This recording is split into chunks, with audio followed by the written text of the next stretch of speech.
안녕하십니까. 이포디에스 뉴스 배종인입니다. 매월 이포디에스 뉴스의 주요 기사를 소개해드리는 월간 브리핑을 시작하겠습니다. 6월의 탑 기사입니다.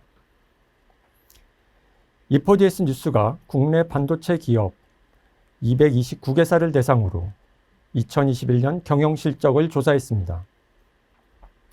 229개사의 총 매출액은 352조 3,221억 원으로 전년 대비 23% 증가했고, 최근 3년간 연평균 16%의 높은 성장률을 기록했습니다. 이 중 가장 큰 비중을 차지하는 것은 반도체 소자로, 소자 관련 기업 7사의 매출은 244조 582억 원을 기록해 전년 대비 23% 증가했습니다. 그중 삼성전자가 199조 7,447억 원의 매출을 기록했고, 이 중 기타 사업을 제외한 반도체 매출은 125조 9천억 원에 달해 소자업체 중 82%의 매출 비중을 차지했습니다. SK하이닉스는 41조 5,573억 원의 매출을 기록해 전년 대비 36%의 매출 증가를 기록했습니다.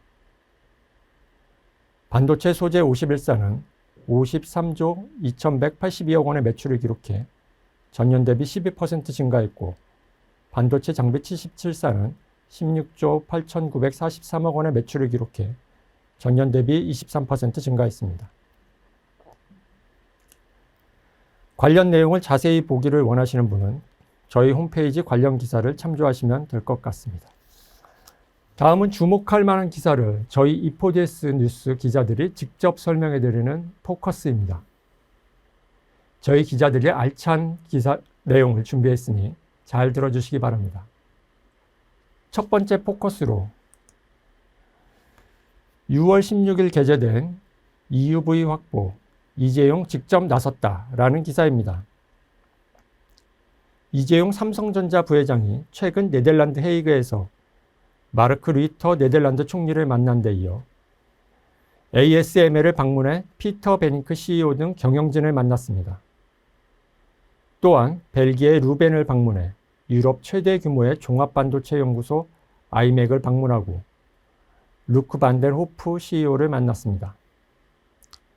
이와 관련해서 반도체 전문 기자인 권신혁 기자와 이야기를 나눠보도록 하겠습니다. 네, 권 기자. 이재용 부회장이 유럽을 방문해 반도체 장비 공급망을 점검했는데요. 이유가 뭔가요? 네, 지난 2년간 반도체 공급 이슈가 코로나와 함께 전 세계적인 이슈였습니다. 공급망을 안정적으로 가져가는 리스크 관리가 기업 경영의 핵심으로 떠오른 상황입니다. 반도체 산업에서 글로벌 경쟁이 심화되는 가운데 삼성은 향후 5년간 반도체 및 신성장 IT 투자에 450조 원이라는 천문학적 금액을 투자한다고 밝힌 바 있습니다. 인텔도 지난해 파운드리 진출 선언에 이어 올 초 차량용 반도체 진출까지 선언하는 등 반도체 업계 전반적인 캐파 증설이 예고된 상황입니다. 이에 장비 확보는 반도체 경쟁에 중요한 분기점이 될 것으로 보입니다. 이와 관련해 EUV 장비가 캐파 증설과 차세대 공정 기술 확보라는 두 가지 요건에 모두 부합합니다. EUV 장비 확보가 시급한 상황이지만 최근 장비 공급 추세를 보면 공급량이 현저히 감소한 것을 확인할 수 있습니다. ASML의 EUV 장비 공급 추세를 보면 지난해 2021년 40여 대를 공급했고 올 1분기에는 단 3대에 불과했습니다. 피터 베닝크 ASML 최고 경영자는 앞으로 EUV 장비 공급을 확대할 것이라 밝혀 추가되는 공급량의 확보가 중요해 보입니다. 최근 이재용 부회장이 네덜란드의 ASML 본사를 방문한 것도 장비 수급의 의지를 드러낸 행보라고 추정해 볼 수 있습니다. 그렇군요. 그러면 향후 반도체 주도권을 잡기 위해서는 EUV 장비 확보가 관건이라고 볼 수 있는데요. 각 사들의 반도체 투자는 지금 어떻게 이루어지고 있나요? 네, 각사의 투자 동향을 살펴보면 삼성전자는 미국 테일러시의 신규 파운드리 건설로 170억 달러, 하나로 약 22조 원 규모의 투자가 이뤄질 것으로 보이며 SK하이닉스는 용인 반도체 클러스터 건설에 약 120조 원 규모의 투자가 이뤄질 것으로 예상되고 있습니다. 인텔은 170억 유로, 하나로 23조 원이 넘는 투자액을 통해 독일의 반도체 공장 2곳을 건설할 예정이라고 전해지고 있습니다. TSMC는 일본 내 신규 공장 투자로 하나 약 10조 원에 가까운 금액을 투자한다고 밝힌 바 있습니다. 이러한 반도체 기업들의 천문학적 투자를 보고 있으면 향후 반도체 수요가 상당히 증가할 거로 예상되는데요. 이런 가운데서도 반도체 기업들이 불안감을 감추지 못하고 있는 것으로 보이는데 어떻습니까? 네, 그렇습니다. 삼성전자는 지난 20일 한종희 삼성전자 부회장, 경계현 사장 주재로 사장단 회의를 장시간 진행했습니다. 특히 국제 정세와 산업 환경, 글로벌 시장 상황이 급변하고 있다며 기술로 한계를 돌파해 미래를 선점해야 한다고 의견을 모은 것으로 알려지고 있습니다. 네, 권신혁 기자 수고했습니다. 감사합니다. 두 번째 포커스는 6월의 인물 후에 진행되겠습니다. 6월의 인물입니다. 첫 번째 인물은 이택기 국립환경대학교 교수입니다. 이택기 교수는 저희 E4DS 뉴스와의 인터뷰에서 모터 제어를 위해서는 전력용 반도체 소자로 이루어진 전력 변환 장치의 동작 원리를 이해하고 모터의 기본적인 특성을 나타내는 식을 이해한 후 제어 방법을 이해하는 순으로 학습하면 좋다고 밝혔습니다. 이와 관련해 이택기 교수의 이야기를 들어보시죠. 산업용 모터 제어 기술 컨퍼런스에서는 RLC 쇄로 소자의 기본적인 특성을 기초로 모터의 특성과 전력 변환 장치의 이해를 바탕으로 PI 제어기의 기본적인 특성, 또 특히 정류기와 인버터의 동작 원리, 동기 좌표기에서 교류 모터의 수식적 모델링을 통한 제어 방법까지 모터 제어의 기본기를 다질 수 있는 기회라고 생각합니다. 네, 이택기 교수님 말씀 감사합니다.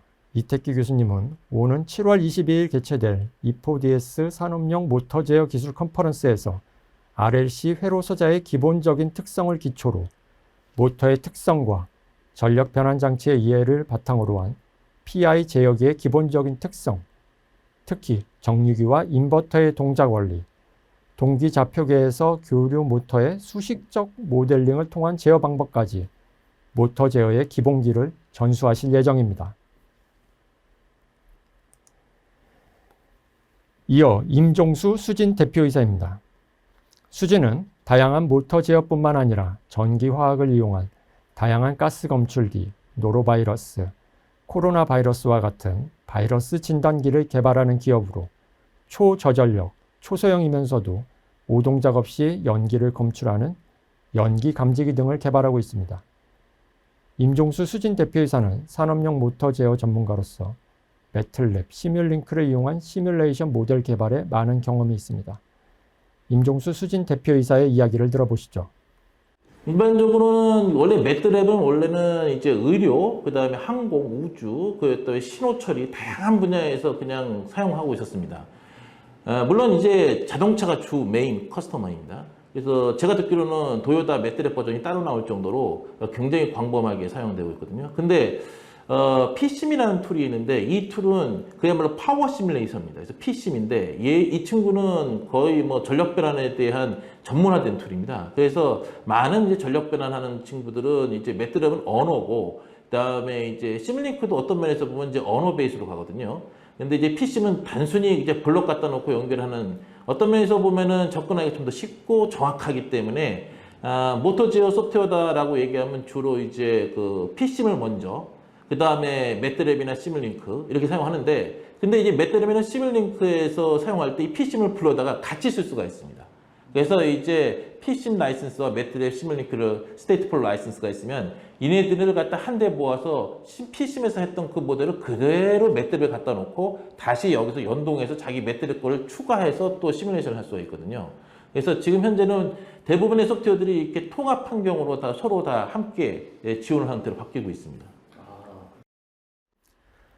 네, 임종수 대표님 감사합니다. 임종수 대표님은 오는 7월 22일 개최될 E4DS 산업용 모터 기술 제어 컨퍼런스에서 매틀랩, 시뮬링크, 스테이트 플로우 및 그 밖의 툴들에 대해서 소개하고 DC 모터 등가 회로 수식을 시뮬링크로 모델링하는 방법을 전수하실 예정입니다. 독자 여러분들의 많은 참여 부탁드립니다. 네, 두 번째 포커스입니다. 6월 9일 게재된 가장 복잡한 강남서 자율주행 본격화라는 기사입니다. 자율주행이 우리 생활에서 일상화되는 모습인데요. 기사와 관련해 성유찬 기자와 이야기를 나눠보도록 하겠습니다. 성 기자, 강남에서 자율주행 서비스가 시범적으로 진행된다고 하는데요. 자세히 이야기해 주시죠.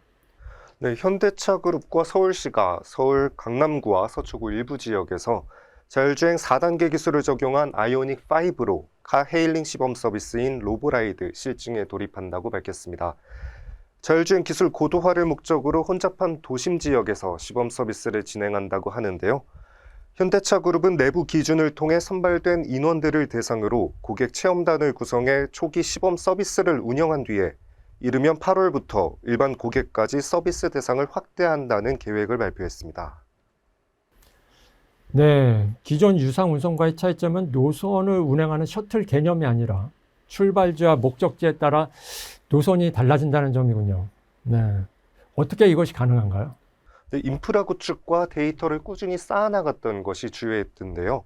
현대차는 서울시와 협력해 교통신호와 자율주행차가 연동할 수 있는 인프라를 구축했고 2019년부터 강남 지역에서 자율주행 시험을 거듭하며 방대한 주행 데이터를 쌓았다고 합니다. 자체 개발한 관제 시스템으로 자율주행과 차량 상태, 경로를 실시간으로 모니터링하고요. 어린이 보호구역 등 일부 자율주행이 불가한 곳에서는 원격으로 보조한다고 밝혔습니다. 현대차가 이 서비스를 위해서 카헤일링 서비스, 또 지인 모빌리티와 협력한다고 들었습니다. 이외에도 전국에 유상운송 서비스 업체들이 많은 것으로 알고 있는데요. 어떤 업체들이 있나요? 그리고 또 현재 유상운송 서비스가 진행되고 있는 지역은 어디인지 궁금합니다. 네, 우선 자율주행 유상운송 서비스는 자율차 시범 운행지구에서만 가능합니다. 자율차를 통한 여객, 화물 유상운송을 허용하고 차량 안전기준을 면제해주는 등의 규제 특례를 통해 실제 도심에서 민간기업이 자율주행 서비스를 실증할 수 있도록 지원하는 것인데요. 국토부는 2020년 7월부터 수시로 운행지구 신청을 받고 있고 현재 7개 지구가 실증 사업에 참여하고 있습니다. 7개 지역은 서울 상암, 충북과 세종, 그리고 세종시 단독, 광주광역시, 대구광역시, 제주도, 그리고 경기도 판교입니다. 그중에서 유상운송 서비스가 이루어지고 있는 지역은 서울 상암, 대구 테크노폴리스 일대, 제주도가 있고요. 판교에서도 곧 유상운송 서비스가 시작될 것으로 보입니다. 상암에서는 포티투닷, SWM, 진모빌리티, SUM이 참여하고 있고 대구 테크노폴리스 일대에서는 소네트와 SWM, 제주에서는 라이드플럭스가 유상운송을 서비스하고 있습니다. 세종시에 따르면 오송리역에서 세종터미널 부근 유상운송은 현재 서비스 업체를 공고 중이라고 합니다. 그제 국토부는 하반기부터 자율주행 민간기업이 도심, 관광지, 공원 등에서 자율주행 서비스를 자유롭게 실증할 수 있도록 시범운행지구를 전국적으로 대폭 확대하겠다고 밝혔습니다. 국토부는 자율차 시범운행지구 위원회를 열고 7개 지구를 새롭게 선정했는데요. 신규 지역은 교통이 혼잡한 도심 지역, 서울 강남, 청계천 일대, 여행 수요가 많은 관광도시, 강원도 강릉, 전라도 순천, 그리고 군산, 대중교통이 취약한 신도시 구간, 경기도 시흥, 강원도 원주가 포함됩니다. 네, 잘 들었습니다. 성유찬 기자 수고했습니다.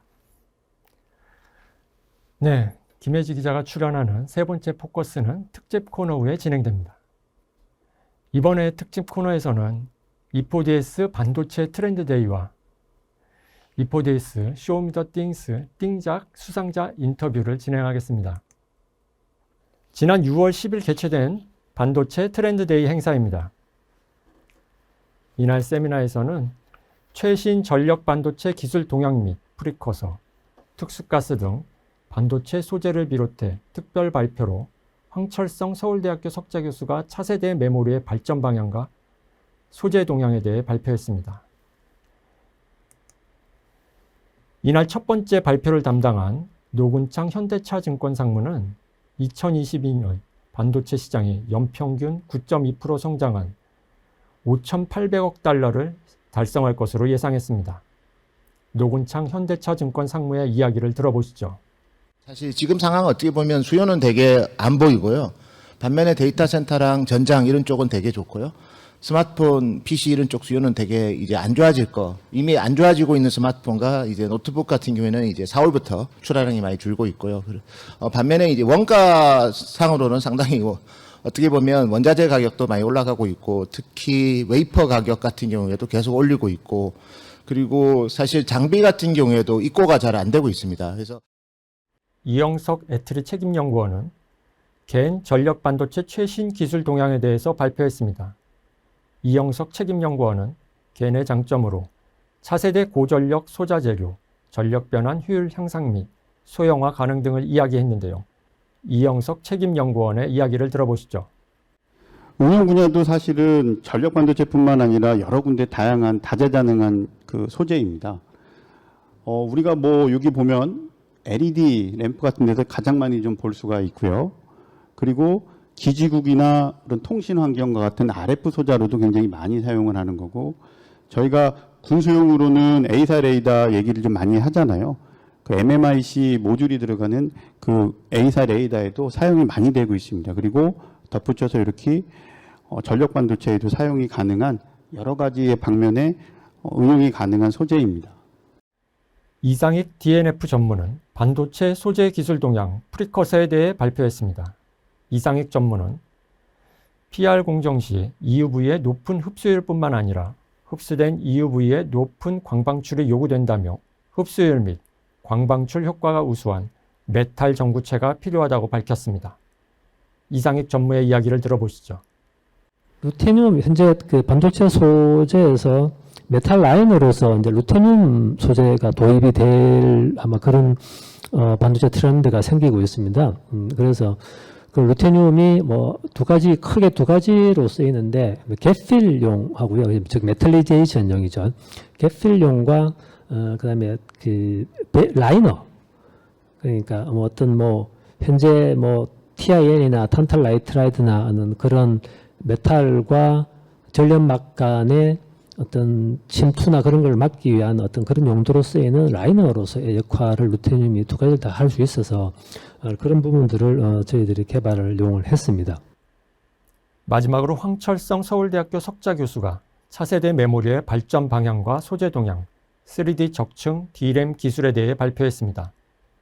특히 이번 발표에서는 EUV를 사용하지 않고서도 구현할 수 있는 2나노 초미세 반도체 기술 등이 눈길을 끌었습니다. 황철성 교수의 이야기를 들어보시죠. 여기 지금 보면 제가 3D 램 말씀을 이제 드렸죠. 그 다음에 요거하고 달리 그 낸드, 스토리지에 대해서 말씀을 드렸고, 낸드의 한계에 대해서 말씀을 드렸고, 그 낸드의 한계가 대형 지금 같은 차지 트랩 구조의 낸드가 아마 한 400층에서 500층 정도 되면은 이제 한계를 맞이할 것 같은데, 그게 몇 년 안 남았어요. 그러면 이제 그 다음 뭘 해야 되냐? 아마 이런 그 이온을 움직이는 뭔가 이온의 움직임이 정보를 저장하는 그런 기반의 메모리를 VNAND와 같이 쌓아 올리는 구조를 만들어야 되는데, 핵심이 VNAND처럼 빈라인 수식해야 된다. 이게 옵테인처럼 워드라인 빈라인이다 이렇게 평면상에 있으면 이건 집적화를 못한다. 이제 그런 내용입니다. 그래서 그거를 이룩하기 위해서는 이런 집적 기술뿐 아니라 새로운 물질에 대한 개발, 그 다음에 그런 것들을 이제 ALD로 만들 수 있는 기술, 이런 것들이 굉장히 중요하게 되는 거죠. 그래서 앞으로 이런 그 반도체 관련 신물질, 신소재, 또 신공정을 연구하는 그런 그 연구 분야는 거의 계속 무궁무진하게 갈 거라고 생각이 됩니다. 네, 다음은 쇼미더띵스 띵작 수상자 인터뷰입니다. 6월 2일에는 피스전기의 메이크 콘테스트, 메이킹 문화 확산의 당근이라는 기사가 게재됐습니다. 피스전기는 AI 로봇 관련 회사에서 근무하는 평범한 엔지니어로 이번 메이크 콘테스트에서 온도 자동 제어 3D 프린터 챔버로 수상했습니다. 피스전기는 3D 프린터의 고질적인 수축 문제를 해결하고 싶었다며 시중에 판매하는 제품이나 자작한 챔버 중에는 온도를 능동적으로 제어해주는 기능까지는 많이 없을 것 같아 직접 만들어보면 좋겠다라는 계기로 이번 콘테스트에 참여했다고 밝혔습니다. 루달스, 하나의 결과물을 만들 수 있는 좋은 기회라는 기사입니다. 루달스는 하드웨어와 소프트웨어에 관심이 많은 개발자로 이번 콘테스트에서 탁상용 음성 안내 온 습도계로 수상했습니다. 루달스는 온습도 센서에서 읽어들인 센서 값을 시각적으로 OLED 디스플레이에서 보여준다거나 청각적으로 박수를 2번 치면 읽어들인 센서 값을 음성으로 알려주는 기능이 재미있을 것이라고 생각해 이번 콘테스트에 참여했다고 밝혔습니다. 이번 콘테스트에서는 주변 환경이 시끄러운 경우 노이즈를 박수 소리로 인식해 오닥종하는 경우가 있어 향후 이 부분을 좀 더 보완하겠다고 말했습니다.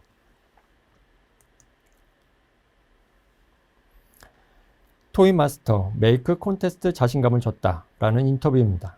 토이마스터는 스마트 어항 온도 및 조명 제어기를 선보여 이번 콘테스트에 선정됐습니다. 온도를 설정하고 이를 자동으로 유지시켜주는 어항 개발을 목표로 디자인이 귀엽고 스마트폰으로 온도 및 조명을 설정할 수 있는 제어기를 제작했다고 하는데요. 생물과 기계가 만나 시너지 효과를 내고 영향을 주고받는 점이 재미있다고 생각했다고 합니다. 향후 모의급여, 물보충, CCTV 제어 등 어항 생태계의 자급자족이 이루어지게끔 하는 시스템을 구축해 보고 싶다고 언급했습니다. 이번 메이크 콘테스트를 통해 참가자들은 자신감과 삶의 동기부여, 아이디어 확산의 기회가 됐다고 긍정적으로 평가했습니다. E4DS 메이크는 이번에 헬스케어를 주제로 새로운 콘테스트를 진행하고 있으니 많은 참여 부탁드립니다. 네, 이번에는 세 번째 포커스입니다. 6월 20일 르뽀 2052년 미래에 가다 SKT 체험관 TUM이라는 기사입니다. 김혜지 기자가 SKT 체험관 TUM을 방문하고 왔는데요. 김 기자, TUM은 어떤 곳인가요? 네, 이번에 다녀온 TUM은 SKT가 생각하는 2052년 미래도시 모습을 재현해 놓은 총 14평 규모의 ICT 체험관입니다. 2008년 SKT 본사에 개장했으나 코로나 때문에 잠시 문을 닫았다가 이번에 2년 만에 재개하게 됐다고 합니다. 테크놀로지, 텔레커뮤니케이션 등의 T와 싸글티움 등의 um을 결합한 이름으로 초연결을 통해 새로운 가능성을 제시하고 지속 가능한 미래에 싹을 틔우겠다는 SKT의 비전이 담겼다고 하는데요. TUM에 방문하는 관람객들은 미래의 우주관제센터에서 지구 환경을 모니터링해보거나 해저도시에서 소행성 충돌을 막는 회의를 진행하는 등 미래에 일어날 수 있을 법한 상황으로 만들어진 스토리를 따라 UAM, AI, 메타버스, XR 등 첨단 기술을 체험해 볼 수 있습니다. 미래체험관이란 상당히 흥미롭습니다. 과연 어떤 체험들이 전시되어 있나요? 네, 우선 가장 먼저 관람객은 로봇 게이트를 통과해 우주로 가는 하이퍼루프를 타게 됩니다. 하이퍼루프는 시속 1300km로 서울에서 부산까지 약 15분 만에 갈 수 있는 미래의 AI 자율주행 교통수단이라고 하는데요. 관람객은 마치 정말 하이퍼루프를 탄 것처럼 체험존에 들어가 영상과 진동을 느끼며 다음 지점까지 이동하게 됩니다. 우주관제센터에 도착한 후 세 대의 탐사선이 우주에서 촬영한 영상을 초대형 홀로그래픽 스크린을 통해 확인해보고 캡슐 안에 들어가 VR 기기를 써봄으로써 드론을 타고 화성 지역에도 가보게 됩니다. 저도 직접 드론 기기를 착용해 체험을 해봤는데요. 이때 막대 센서를 잡고 진행하는데 이 센서의 온도가 차갑거나 뜨겁게 바뀌어서 현장들을 꽤 생생하게 느낄 수 있었습니다. 이후 관람객은 소행성 충돌 위기 상황을 해결하기 위한 메시지를 받고 다음에는 MR 기술을 이용해 구현된 메타버스 환경에서 직접 조작을 통해 소행성을 파괴하는 미션을 수행하게 됩니다. 어렵지 않은 게임 형식으로 되어 있어 재미 요소를 느낄 수 있었습니다. 관람객들은 마지막으로 4D 장치에 탑승해 하이랜드에 최종 도달하게 됩니다. 하이랜드는 초고속 네트워크로 연결됐으며 AI, 로봇, 에너지 절감 기술 등 첨단 ICT 기술로 구현한 친환경 자동화 도시라고 합니다. 지난 21일 한국형 발사체 누리호가 발사에 성공하고 성능 검증 위성의 지상국 간 교신에도 양호한 상태라고 보고가 되었는데요. 이렇게 앞으로 대우주시대가 도래하고 현재 수준을 근거로 기술이 꾸준히 진보한다면 이러한 공상과학 같은 모습도 나중엔 정말 현실이 될 수 있지 않을까 기대해 봅니다. 네, 잘 들었습니다. 저도 한번 가보고 싶은데요. 어떻게 해야지 체험을 할 수가 있나요? 네, 티움은 관심이 있는 사람이라면 누구나 무료로 신청할 수 있다고 합니다. SKT 티움 홈페이지에서 회당 10회 10인까지 신청할 수 있고 외국인 관람객을 위한 영어, 중국어 통역 서비스도 가능하다고 하니 기회가 된다면 한 번쯤 방문해봐도 좋을 것 같습니다. 네, 감사합니다. 김혜지 기자 수고했습니다. 네, 다음은 기술 인터뷰 시간입니다. 6월 13일에는 최경화 ST마이크로일렉트로닉스 이사가 산업 전반에 요구되는 IoT와 휴먼 머신 인터페이스를 대주제로 AI 커넥티비티, 그래픽 UI 솔루션 등을 소개하는 STM32 디스커버리 데이 행사에 대해 이야기했습니다. 최경화 이사는 최신 트렌드를 이끄는 스마트 애플리케이션에서는 더욱 복잡하고 강력한 기능이 필요한 반면에 제품 개발 주기는 더욱 짧아지고 있다고 밝혔는데요. 최경화 이사의 이야기를 들어보시죠.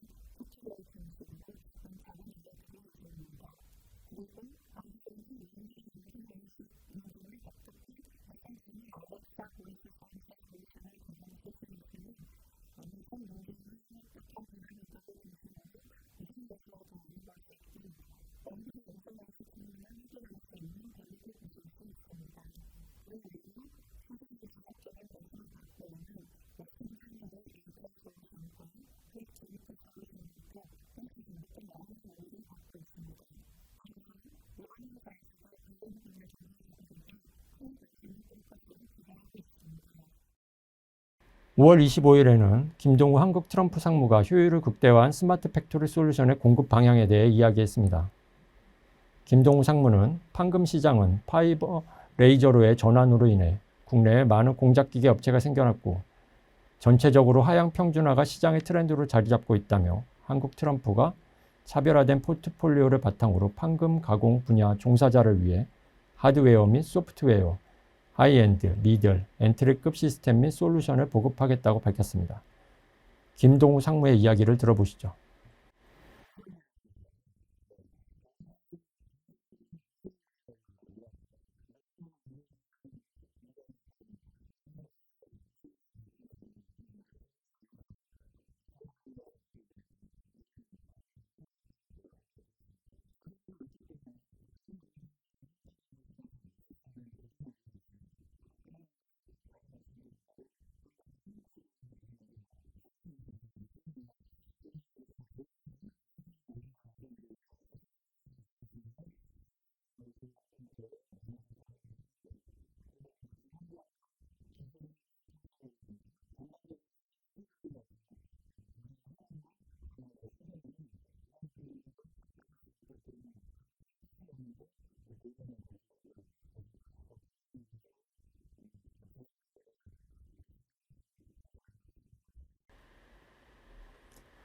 네, 6월의 웨비나입니다. 6월 2일에는 텍트로닉스 이오스 과장이 배터리 R&D 및 생산 현장 솔루션, 배터리 제조 공정에서 키슬리 제품 200% 활용하기라는 주제로 웨비나를 진행했습니다. 고속 충전은 정교한 전력 제어 구현, 더 많은 센서 및 시스템의 효율적인 제어와 함께 고전압에서 작동하는 배터리 및 전력 전자장치를 요구합니다. 배터리 제조 공정에서 R&D, 프로덕션 분야에서 키슬리 제품을 통해 개척할 수 있는 솔루션에 대해 이호수 과장의 이야기를 들어보시죠. 이러한 이유로 모든 배터리 설계 및 배터리 프로세스 혁신 측면을 검증하는 연구 최종 목적을 요약할 것입니다. 예를 들어 전극 지천체 재료, 활성 첨단 재료 및 화합물 정기적 특성화 또는 새로운 유형의 전해질 특성화 등을 살펴보겠습니다. 텍트로닉스 키슬리는 양극 재료용 초고용량 리튬 화합물, CNT 기반 전극, 1차원 초방막 층상 구조에 대한 리튬 이온 이동도 평가 등의 프로젝트를 수행하고 있습니다. 응용 나노 기술 분야입니다. 일반적으로 마이크로 테스트 패드가 있는 미세 구조물로 접촉할 수 있는 반자동 프로브 스테이션과 열 특성화를 위한 열 챔버가 필요합니다. 저희는 연구 및 개발에 민감한 멀티미터, 전압원, 전류원, SMU 등 기본적으로 무엇이든 판매하고 있습니다. 여기서 텍트로닉스 키슬리의 4200 시스템을 언급하고자 합니다. 일반적으로 4200A는 반도체 특성화 시스템이지만 반자동 프로브 스테이션과 함께 사용할 경우 패드 크기가 작은 배터리의 정정식 테스트에도 사용할 수가 있습니다. 이 시스템은 SMU 카드를 장착할 수 있는 슬롯이 여러 개 있으며 배터리 사이클링 및 자동 배터리 특성화를 수행할 수 있도록 프로그래밍할 수 있습니다. 또한 각각 전압을 소싱하는 소스 및 방전을 위한 싱크로서 구성할 수 있으므로 전압과 전류의 모든 사보면에 대한 극성 조합을 결정합니다. 6월 14일에는 유니캐스트 나희석 부장이 최신 인텔 에질렉스 FPGA 디바이스 집중 탐구를 주제로 웨비나를 진행했습니다. 이번 웨비나에서는 인텔 에질렉스 FPGA 제품군에서 가장 최근에 발표된 에질렉스 M 시리즈와 에질렉스 I 시리즈 디바이스에 대해 소개했는데요. 나희석 부장의 이야기를 들어보시죠. 이번에 새롭게 출시되는 M 시리즈의 HBM2에 대해 말씀드리겠습니다. 하이 밴드위스 메모리, 바로 HBM2 메모리는 제품군의 패키지와 로직 사이즈에 따라서 제공되는 메모리 용량이 달라집니다. HBM2 메모리가 장착된 디바이스는 2개의 하드 HBM2 메모리 컨트롤러가 있어서 모든 트랜잭션에 대해서 성능을 극대화합니다. 2개의 HBM2 메모리 스택을 제공하며 각 스택당 초당 최대 410GB의 대역폭 처리가 가능합니다. 두 스택을 모두 사용할 경우엔 최대 용량은 32GB고 최대 HBM 메모리 대역폭은 초당 820GB가 됩니다. 두 개의 HBM2 메모리 스택을 제공하며 각 스택은 초당 최대 410GB의 대역폭 처리가 가능합니다. 두 스택을 모두 사용할 경우에 최대 용량은 32GB이고 최대 HBM2 메모리 대역폭은 초당 820GB입니다.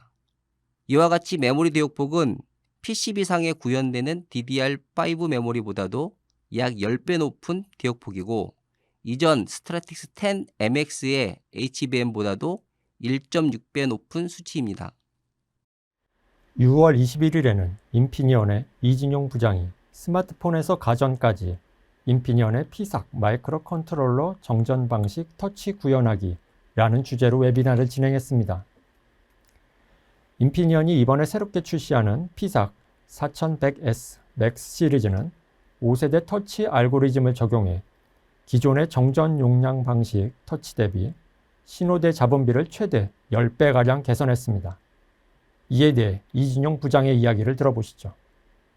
보이는 화면이 P삭4 전체 시리즈가 나와 있는 화면입니다.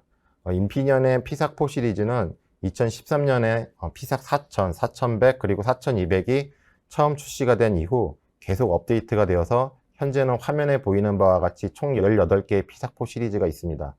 이 18개의 P삭4 시리즈는 4000, 4100, 4200에서 각각 파생이 되었는데요. 간단히 차이를 말씀드리면 4000 같은 경우는 터치 관련 어플리케이션에 적합하도록 터치 블럭과 몇 개의 그 인터널 페리페럴 블럭을 제외한 다른 IP 블럭들은 제거한 버전이고 4100 같은 경우에는 아날로그 블럭을 강화한 버전이고 4200 같은 경우는 아날로그와 디지털 블럭이 강화가 된 버전입니다. 그리고 대표적인 구분으로는 초기에 출시된 코텍스 M0 제품들과 이후에 출시된 코텍스 M0 플러스 코어 제품들로 구분이 될 수가 있고요. 최근에 P삭 4100S 맥스 제품이 가장 최근에 출시가 된 P삭4 시리즈로 현재 샘플 단계고 양산은 내년 1Q 예정입니다. 이 디바이스가 다른 P삭4 제품과 가장 큰 차이점은 인피니언의 저가형 MCU 라인업인 P삭4 중에서 플래시나 SRAM 사이즈가 가장 큰 38432KB 이외에는 금일 웹비나 주제인 그 MSC라고 불리는 멀티센스 컨버터라는 5세대 터치 블럭을 내장하고 있습니다. 좀 더 자세한 이야기는 이후에 말씀드리도록 하겠습니다. 네, 6월의 주요 기사입니다. 체크막스 코리아가 기자 간담회를 통해 오픈소스 내 사이버 보안 위협에 대응하는 안전한 소프트웨어 개발에 필요한 3가지 솔루션을 제안했습니다. 체크막스 공급망 보안 솔루션은 체크막스 소프트웨어 구성 분석과 함께 작동해 오픈소스 프로젝트의 건전성과 보안 이상 징후를 파악합니다. 본지와의 인터뷰에서 한국전자통신연구원 관계자는 차선이 명확하지 않은 시골길과 같은 비정형 도로와 악천후 환경 속에서도 문제없이 주행할 수 있도록 연구 중이라고 밝혔습니다. 이를 위해 카메라와 라이다의 융합을 바탕으로 주행 환경 및 상황을 인식 예측하는 AI 핵심 기술을 개발했으며 인지 및 예측 기능을 구현하기 위한 AI 학습, 추론 모델을 제공합니다.